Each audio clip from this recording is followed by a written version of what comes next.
menerapkan tajdid Muhammadiyah. Itu ada dua, itu purifikasi dan modernisasi. Jadi purifikasi ini itu artinya kembali mengaslikan atau kembali ke kemurniannya. Jadi bila tajdid itu sasarannya mengenai soal-soal prinsip perjuangan, yang tetap atau tidak berubah-ubah dan kembali kepada semangat dan ajaran Islam yang murni dan membebaskan umat Islam dari tahayul, bid'ah dan kufarat. Kurofat. Sorry. Yang kedua modernisasi. Itu modernisasi bila tajdid itu sasarannya mengenai masalah seperti metode, sistem, teknik, strategi, taktik perjuangan dan lain-lain yang sebangsa itu. Yang sifatnya berubah-ubah disesuaikan dengan situasi dan kondisi dan waktu. Jadi purifikasi ini kita kembali ke keaslian, kemudian kita kembali ke yang sudah ditetapkan oleh Al-Quran dan As-Sunnah, itu tidak bisa dirubah-rubah. Yang kedua ada modernisasi. Jadi Islam Muhammadiyah ini Islam yang berkemajuan sesuai dengan perkembangan zaman. Oke. Muhammadiyah berkemajuan.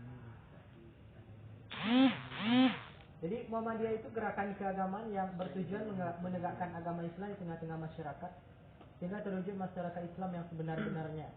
Islam sebagai agama terakhir tidaklah memisahkan masalah rohani dan persoalan dunia, tapi mencakup kedua segi ini.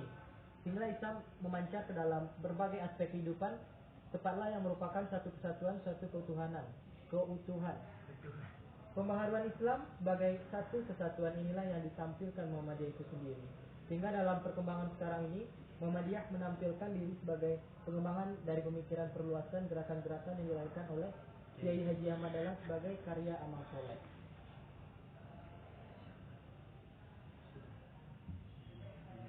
Muhammadiyah merujuk langsung ke Al-Quran dan As-Sunnah. Ya, ini pada surat Al-Ma'un ayat 1-7 yang artinya, tahukah kamu orang yang mendustakan agama? Itulah orang yang menghardik anak yatim dan tiada menganjurkan menyantuni orang miskin.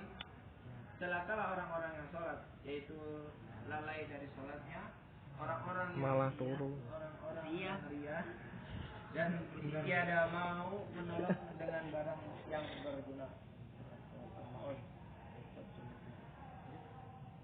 Ya, dari berikutnya ada hadis dari riwayat Bukhari yang artinya, aku dan orang-orang yang mengasuh atau menyantuni anak yatim di surga seperti ini.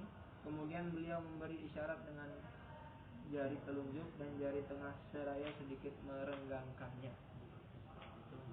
Ya, jadi di sini Muhammadiyah maksudnya bersumber langsung ke Al-Quran dan Sunnah. Itu pertama kita lihat surat Al-Ma'un ayat 1-7. Itu isinya orang-orang yang mendustakan agama itu bagaimana. Itu ada yang pertama itu orang yang menghardik anak yatim, menghardik. Yang kedua orang yang tidak menganjurkan memberi makan orang miskin atau tidak peduli dengan orang miskin. Dan yang selanjutnya itu orang-orang yang lalai dalam sholatnya. Dan yang keempat itu orang yang enggan membantu dengan barang yang berguna, atau orang yang enggan saling tolong menolong dalam berkehidupan ini. Jadi kita sebagai generasi muda harus mengamalkan ayat-ayat dari Al-Quran, terutama yang dari Juz Amma, karena itu sudah dasar-dasar kita nantinya akan kita hafal. Jadi bukan hanya hafal tapi juga diamalkan. Kita tahu maksud dari ayat tersebut. Jadi bagus juga ini kita nantinya yang dari usaha kita nanti akan mengadakan makan bersama dengan anak yatim. Subhanallah. Jadi selanjutnya itu ada juga yang berhubungan dengan hadis Bukhari, yaitu aku dan orang-orang yang mengasuh atau menyantuni anak yatim di surga seperti ini. Kemudian beliau memberi isyarat dengan jari telunjuk dan jari tengah. Bisa bayangkan.